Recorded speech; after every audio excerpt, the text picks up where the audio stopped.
Olá, para a nossa aula de física de hoje, do primeiro ano, a gente vai estar trabalhando sobre a força. O que é a força? A força é um conceito dado através da lei de Newton, quando um corpo ele sofre uma alteração a partir de forças resultantes. Forças aplicadas em um corpo, quando ele sofre uma alteração, isso a gente dá o nome de força. Exemplo, quando você exerce uma força sobre uma cadeira, você está deslocando essa força. Então, quanto maior for o deslocamento, maior será a força aplicada. Então, força é isso. É quando você realiza algo sobre um corpo e altera o estado inicial dele. Bem, então aí nós temos aí, ó, um corpo, para ele sofrer a ação de uma força, ele é necessário que haja sobre ele alguma forma de alteração. Então, por exemplo, aqui nós temos esse objeto, nós temos aqui duas forças atuando na horizontal para a direita, uma força A e B. A gente vê que a força A é maior do que a força B. Nesse outro exemplo, nós temos aqui um objeto e nós temos duas forças atuando nesse corpo. Agora observe que as forças estão em sentidos opostos.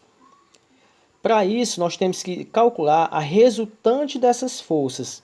Como é que a gente calcula? Então vejamos aqui. Nesse primeiro exemplo, a resultante das forças, como as duas forças estão na mesma direção e mesmo sentido, vamos supor que aqui seja 5 newton e aqui, como é uma força maior, seja 6 newton.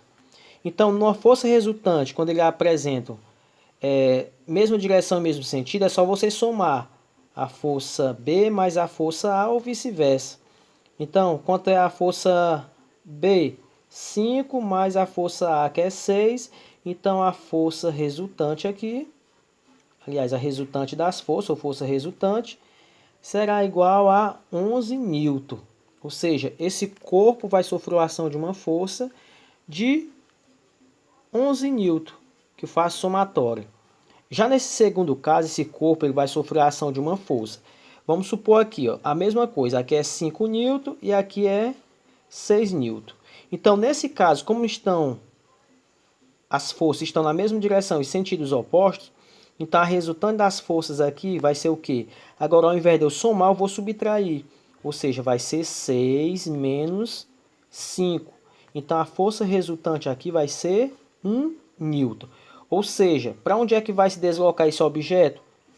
Para o lado B ou para o lado A? Vai para o lado A. Por quê? Porque A ele apresenta 1 newton a mais do que B, que só é 5.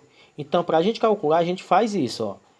Direção e mesma direção e sentido, soma. Mesma direção e sentidos opostos. Eu vou fazer isso aqui, eu vou subtrair.